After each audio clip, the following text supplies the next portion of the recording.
Okay, chaps, pay attention. Axis and Allies 1941. HQ thought it would be useful to have a quick walkthrough before the main event. So here we go. This is a map. This is a map of the world. Now, on the map of the world, we have 5 different countries competing.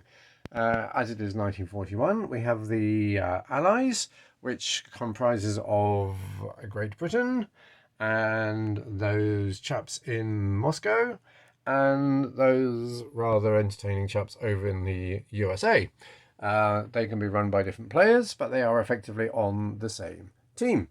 Now, against them, we have the Axis. The Axis consists of those terrible types over in Germany and Eastern Europe, and the rather suspicious chaps over in the South Pacific here, the Japanese. So, what happens? Basically, essentially, there are 5 goes to every turn. Now, on the first turn, when it runs country by country, and your first action will be to purchase units to expand your armies or navy, or if you're really desperate, your air force. So how do we do that? Well, you have a number of points, and the points are set up at the start of the game, and this here is a points tracker. And as the game progresses, you will gain additional points as you take over other territories, or should this be the case, you will lose points as you lose territories to your opponents. Now, it is important to remember that this is Axis versus Allies. This is not 5 countries versus each other. So there are 3 countries working against 2 countries. However, one of those 2 happens to be Germany. So it's more tricky than it sounds. So what happens? You have purchased a number of units. Here we see this chap has purchased a rather lovely tank. The tank does not go straight into play. It goes into what we are appropriately calling a mobilization zone. Following that, there are the combat moves. Remember, we are moving player by player. So you will decide who you are going to move where. And each unit has a designated number of moves that it can do, as you can see here. Rather blurry, but just take my word for that. And let us say in this example that Fritz here, who is occupying North Africa, has decided to have a pop at the boys over in the Anglo-Egypt Sudan. Therefore, he moves his tank into their territory, thus making it a combat move, as the resultant means there is more than one opposing force in one territory.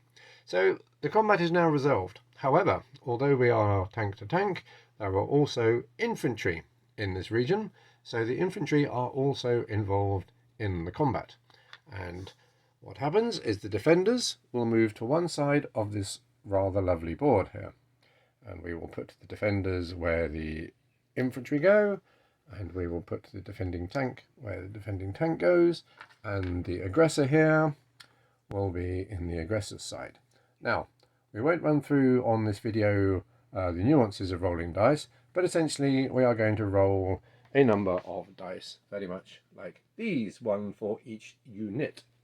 Now, the attacker and the defenders have a separate value, but all you need to know is if the roll of the dice dictates that the attacker or the aggressor is successful, then a unit will be taken from here to what we are calling the casualty zone.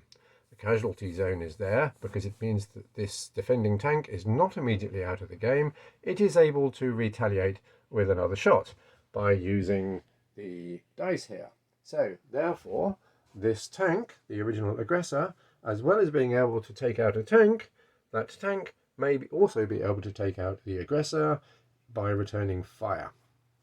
There are also the infantry here, who are also able to fire at the tank if they've got presumably suitably sized caliber. So that is the combat round, and what happens that the combat continues until either one side is totally defeated or the aggressor has decided to retreat. In this case, the aggressor has been successful, and the Germany now occupies Anglo-Egypt Sudan, and there is a value of 1 against Egypt Sudan. So Germany here increases its production total by 1, and the production total is the value used to purchase units at the start of each turn. So there we go, that is combat. The next moves are non-combat moves. Now clearly, as it states, although you cannot move a vehicle that has just been in combat, you can move any vehicles in for your team or players that were not involved in combat. Now they can only move within friendly territory, thus the term non-combat moves. So a couple of tanks here who've had a jolly nice weekend together, but one have decided to disappear into the Ukraine just to have a look at that lovely seaside resorts down on the south. That is combat moves. Now strategically, you will be thinking how you're going to play the overall game with your teams, and tactically you're pretty much on your own. After that, you will then be able to mobilize your new units after all the moves have been completed. So you can take your lovely new tank and you can put it now it's very important, you can only put it in one of your regions that has this symbol here. That's because that's where your manufacturing bases are. So there we go, lovely new tank about to come storming out of there. Please in fact ignore this is the wrong color. I've actually picked up the wrong piece and I'm not going to restart the video. So mobilize new units. You then collect income, which I shall explain later in the game, but somebody will keep a running total of how much you have got. Now, the income is calculated by your production total values here, minus anything you spent on your turn on new units, which gives you a cumulative total here.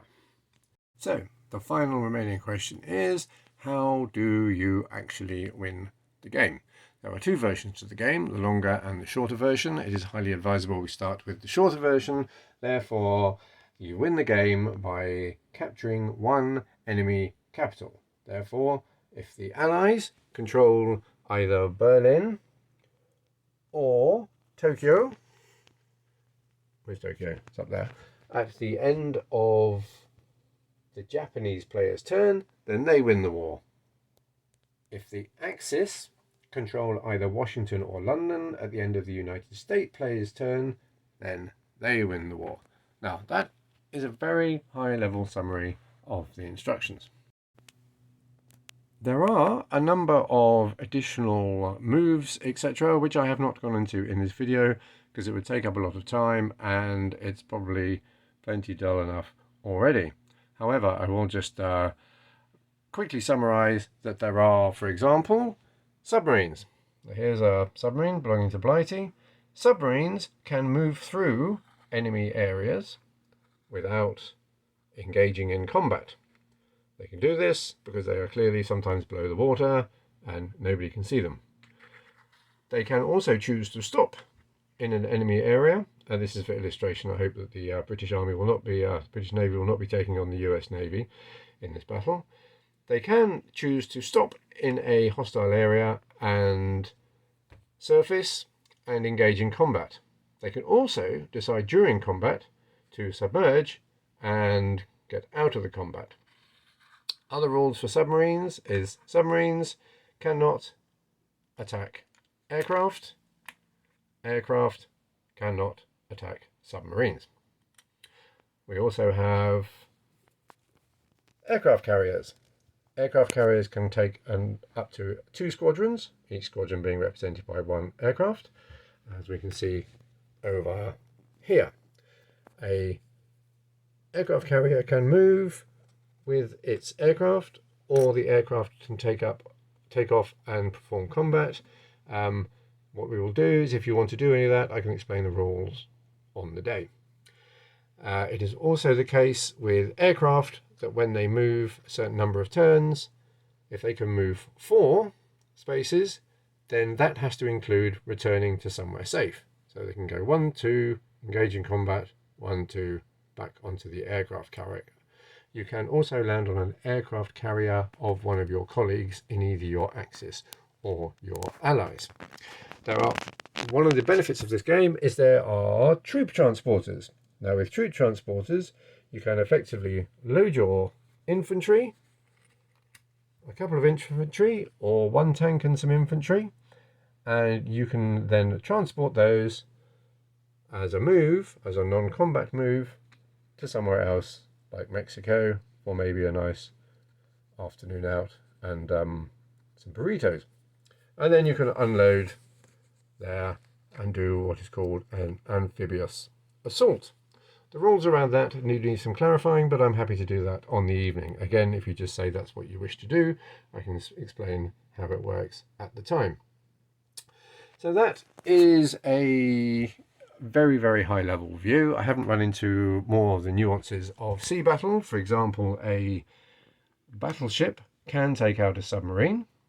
And if a submarine moves into an area where there's a battleship, it has to engage because the battleship will spot it. But again, high-level summary, we can run through some of the more detail on the rules when we meet. But yes, Allies and Axis 1941. I hope this has given a brief overview, briefing over.